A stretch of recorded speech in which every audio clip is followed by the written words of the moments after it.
High, কি অবস্থা সবার? কেমন আছেন? ডিউটি থেকে আসলাম সকাল 3:30 হচ্ছে। তো চিন্তা করলাম 3:30 হচ্ছে, এখন অলরেডি 6:30 মতো বাজতেছে। খাওয়া দাওয়া করলাম, তো রুমে শুয়েছিলাম। তো সূর্যটা উঠলো, যদিও বা শীতকাল। তো চিন্তা করলাম এখন একটু গিয়ে চা খাওয়া যাক বাহিরে। চলেন চা খাবো আর আপনাদেরকে বাহিরের ভিউটাও একটু দেখ। চলেন, লেটস গো। এই যে এটা হচ্ছে আমার রুমের গেট। এই যে এইদিকে, তো এদিকে হচ্ছে বাহিরের দৃশ্যটা। সকাল সকাল, এখন 7:06। তো এক কাপ চায়ের আশায় দেখুন, মাশাআল্লাহ মাশাআল্লাহ, কত সুন্দর না? যাক, এই সকালে এই সুন্দর সময়ে আপনাদের জন্য এই ভিডিওটা করা। আপনারা অবশ্যই বেশি বেশি শেয়ার করবেন, লাইক করবেন, পাশে থাকবেন, যাতে আরও আপনাদের সাথে থাকতে পারি, ভিডিও করতে পারি। আসলে আমি নতুন ভিডিও করতেছি বা নতুন ব্লগার হিসেবে এতটুকুই হচ্ছে আমার দ্বারাই বলা। জাস্ট দোয়া করবেন এবং পাশে থাকবেন। বেসিক্যালি আমি হচ্ছে জব করি আলবাইকে। এই যে এটা হচ্ছে আমার রেস্টুরেন্ট, এই যে আলবাইক, এটা হচ্ছে আমার রেস্টুরেন্ট, এটা হচ্ছে আমার রুম, মানে হাউজিং।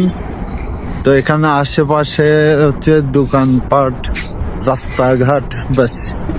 আর আমাদের এলাকায় গাছ বলতে এগুলোই আছে, গাছপালা। এর প্রতি বাহিরে কিছু নাই। এই দেখতে পাচ্ছেন এদিকে পাখি যাচ্ছে, ব্যাস এগুলাই, ব্যাস। সকাল সকাল এখানে কবুতর। এই আমাদের এখানে সৌদি আরবে কবুতর একটু বেশি দেখা যায়, বাস। এই যে কত সুন্দর, সবাই খাওয়া দাওয়া করতেছে, সকালের নাস্তা। যাকে এদেরকে আর ডিস্টার্ব না করি। এখন আমার চা নেওয়া কমপ্লিট। এই পাকিস্তানি দোকানটা থেকে আমার জন্য আমি চা নিয়ে নিলাম। এখন চা খাবো। সকাল চা খাওয়ার মজা, তাও আবার শীতকালে।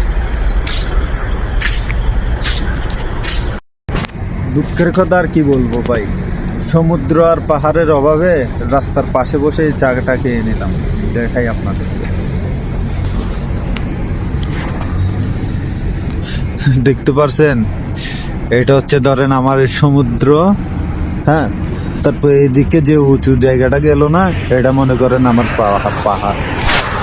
তো আমি পাহাড় আর সমুদ্রের দুইটার একসাথে ফিলিং ছিল। গরিবের পাহাড় আর গরিবের সমুদ্র, এটা কিন্তু আবার বড় লোকের চা। তো গাইস, সমুদ্র বিলাস আর পাহাড় বিলাসের সাথে আমার চায়েরও সমাপ্তি ঘটলো। চলেন এখন রুমের দিকে যাই। কাপটা এখানে না, এখানে না, পাশে কোথাও রেখে দিই। হ্যাঁ, এই যে রেখে দিলাম। এখন যাব সোজা রুমে। 3:30টায় ডিউটি, মাছ দিয়ে উঠতে হবে। চলেন। এই যে দেখেন, আপনি এখানে কোনো বন্ধু পান আর না পান, এদেরকে ঠিকই পাবেন। এরা সবসময় আপনার চারপাশে ঘোরাফেরা করবে, অতএব এদেরকে আদর যত্ন করবেন। এরা আমাদের নবী হযরত মুহাম্মদ সাল্লাল্লাহু আলাইহি ওয়াসাল্লামের অনেক পছন্দের। তো অতএব এদের প্রতি আলাদা একটা সম্মানের জায়গা আছে। তো এখন আমার ভিডিওর সমাপ্তি হবে। যাওয়ার আগে আরেকটু আপনাদেরকে নাজারাটা দেখাই। এই যে কত সুন্দর না? আল্লাহর সৃষ্টি সব ভাই, আল্লাহর সৃষ্টি। সমস্ত প্রশংসা ওই রবের প্রতি। যাক, আলহামদুলিল্লাহ। ঠিক আছে ভাই, tata, see you next video. Okay, তো রাখি। সবসময় পাশে থাকবেন, সাপোর্ট করবেন। আল্লাহ হাফেজ।